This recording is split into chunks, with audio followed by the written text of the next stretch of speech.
So Silent Night, Deadly Night came out in about 1984, and its release was met with a lot of controversy. The first time I heard about this movie was about 10 years ago, back when I was still in high school, and it actually inspired me to make my own movie about a killer Santa Claus. Of course, the movie looked like shit because it was shot on SD handy cams and transferred to VHS, and also my Santa costume is too big, so my pants kept falling down during the movie, and I didn't even notice. Probably because I was high all the time. Anyways, the movie starts on Christmas Eve with the family going to visit the grandfather who's being kept in a mental facility. It appears the old man's pretty much unresponsive until the parents leave him alone with their oldest son, and he proceeds to completely scare the shit out of him. Mom! What do you want her for? She can't help you. Nobody can. You scared, ain't you? You should be. Christmas Eve is the scariest damn night of the year. I'd be scared too if I was you. You see Santa Claus tonight? You better run, boy. You better run for your life. So on the ride home, they run into this crook who's dressed up as Santa Claus, and he's fresh off a convenience store homicide, and he decides to brutally murder both of the parents, leaving young Billy and his baby brother Ricky to be raised in an orphanage filled with nightmares, belt spanking nuns, and terrifying mullets. Seriously, the nuns have a perfect, caring solution for everything. When Billy can't sleep because he's being kept awake by nightmares of witnessing the brutal rape and murder of his parents, the solution is just to tie him to the bed. Yeah, that'll teach him to be traumatized. When Billy accidentally sees two older orphans having sex, the solution is just to spank him with a belt. Yeah, that'll teach him for seeing things. Of course, all this stuff happens during the holidays, so I mean, seriously, how could this kid not hate Christmas? No! Oh, no! Get out of the way. No!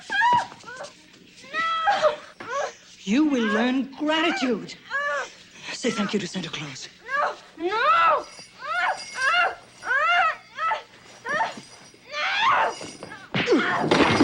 So fast forward 10 years, it's Christmas time again, and Billy's got a job at a toy store. Cue the cheesy 80s montage.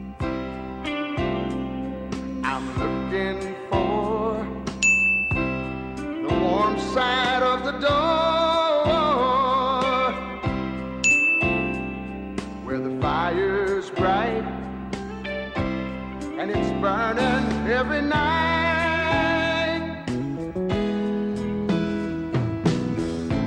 Everybody will be there. There'll be thunder and lightning,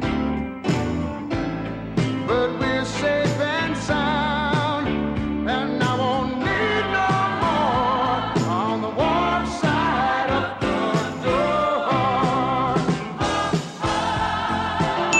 There's always people who love you. So the owner of the store somehow convinces Billy to dress up like Santa Claus, and he proceeds to do a absolutely terrible job. I mean, how could you blame him?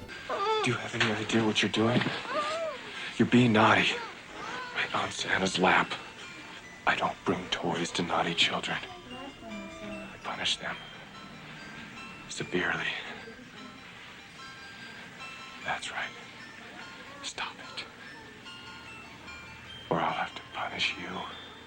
That night they have kind of a Christmas party where everybody's drinking and getting smashed, and two of the co-workers go into the back room where the guy decides just to go for some sexual assault. So of course, upon witnessing this, Billy completely loses his shit and hangs the guy to death with Christmas tree lights. Billy just goes on a complete murderous rampage, killing everybody in the store with knives and hammer and bow and arrow. Then he goes into town continuing his rampage and killing two naked teenagers by impaling one on some antlers and throwing the other through a window. Outside there's these two guys who want to go sledding, but these bullies take their sleds.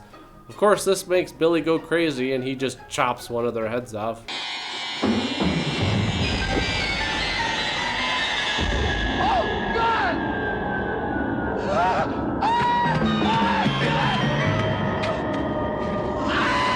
Meanwhile, one of the nuns from the orphanage named Sister Margaret kind of stumbles upon the toy store murder fest, and sends the cops out to look for Billy. So back at the orphanage, a cop sees someone dressed as Santa Claus, so he just decides to go ahead and shoot first, ask questions later. Probably the best course of action when using a firearm around children. Turns out the Santa Claus was actually a priest from the orphanage, who is now obviously dead.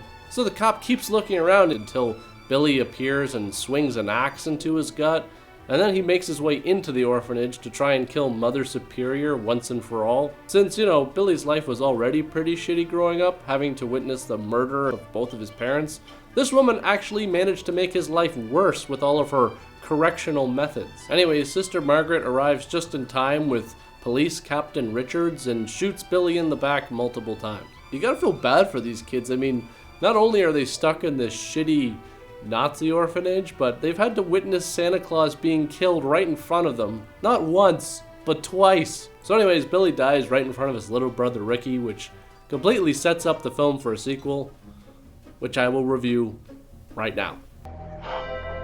Here it comes. Now, a lot of people have criticized Eric Freeman's acting in this movie, and while I'll agree, yeah, it's bad, it's still incredibly entertaining, and that's why I love watching this movie so much. So Silent Night, Deadly Night Part 2 takes place years after the first movie, on Christmas Eve. Billy's brother Ricky is all grown up now and is in a mental hospital, awaiting trial for a bunch of murders that he apparently committed. By the way, I just gotta ask, do they usually let the mental patients have lighters? Is this typical? Seems kind of dangerous to me. So a psychiatrist comes in and gets Ricky to recall basically every single thing that's happened in his life. And this is where the movie kind of cheaps out, because they spend 40 minutes going through every single thing that happened in the first movie. So approximately 50% of this sequel is just footage recycled from the first movie, which is great if you haven't seen the first movie. You just need to watch this one because then you get both. It's like a 2-for-1 deal. So anyways, Ricky starts talking about when his foster father passed away and how it kind of messed him up, and he went for a walk and saw this couple having a picnic. And after a couple drinks, the guy just decides to go for sex, even though his girlfriend isn't into it. Upon seeing this, of course, Ricky completely loses his shit. Naughty. He just steals the guy's car and runs him over, going back and forth multiple times, obviously killing him. Then Ricky's shocked to find out that the girl saw him. I mean, she's right there. How could she not see you? How could you not see her? She's standing right there. There is this thing that's called peripheral vision. So anyway, she just thanks him and walks away. Thank you. I mean, okay, I know the guy was obviously doing some stuff that he shouldn't have done, but watching your boyfriend getting murdered, I have a hard time believing you just be like, oh, thanks. Then Ricky talks about how a few years later he was working at a restaurant and saw some guy beating the shit out of another guy in an alley. Anyways, the guy has a red handkerchief, which the color red sets Ricky off. So he beats the crap out of this guy and then impales him with an umbrella. It was actually kind of a cool kill to watch because of course he opens the umbrella. Then Ricky goes on to talk about how he met his girlfriend after she hit him with her car. Just love the facial expressions here. And then we have this softcore sex montage, which looks like it would be the most boring sex ever. So one night they're at the movie theater. I guess this is supposed to be a movie theater. And the movie that's playing is Silent Night, Deadly Night, the first one. What did you say this movie was about? Oh, it's great. It's about this guy who dresses up like Santa Claus and kills people. What? I'm holding you up, asshole.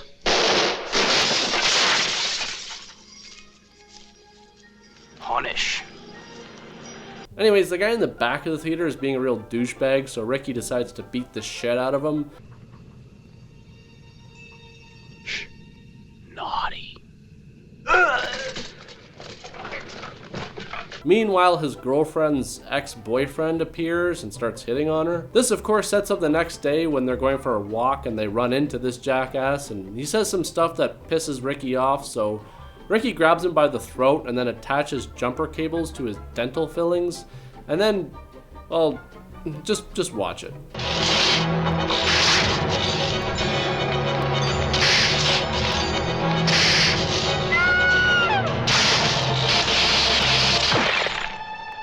Then Ricky goes on a rampage, killing his own girlfriend, a cop, a random neighbor, and, of course, this poor guy who's just trying to take out his garbage. garbage day! Huh? No!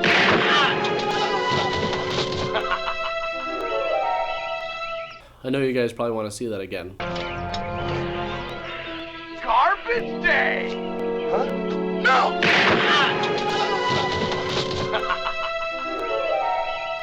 So then Ricky sees a car coming at him, so he just starts shooting at the car, and this somehow causes the car to burst into flames completely. So then Ricky gets caught by the police and gets placed inside the mental hospital where he is now. So it turns out he actually killed the psychiatrist by strangling him with the audio tape. See kids, this is why they don't make cassettes anymore. And he somehow managed just to walk out of the mental hospital.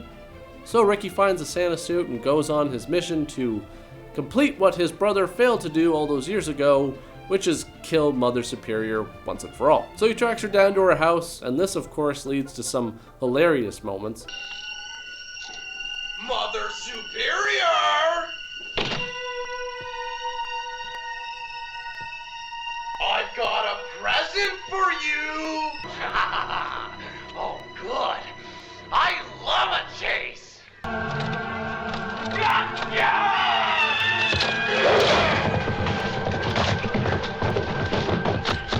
You are being very, very naughty. Naughty this! So finally the cops show up at the house and they find Mother Superior. Too bad she's decapitated. The cops shoot Ricky multiple times, but he somehow manages to survive the whole thing, leading up to 3 more sequels that were just terrible.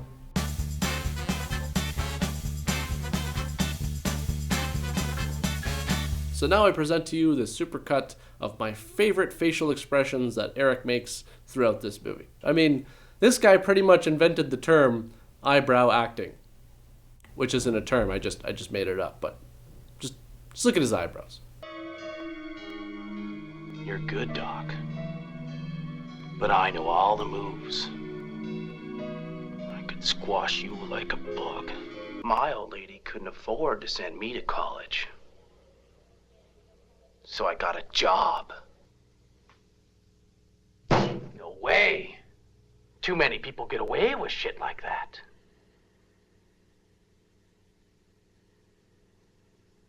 Punishment. I don't sleep. Really? Well, maybe we're just jerking off here then. Very naughty. You killed him. Punishment is good. I hate you, Ricky. Punishment is absolute. I hate you. Punish!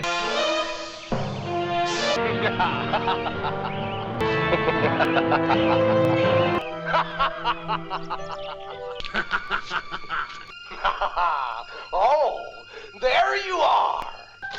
I'm really mad now!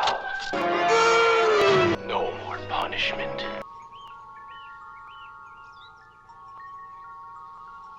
No more bullets.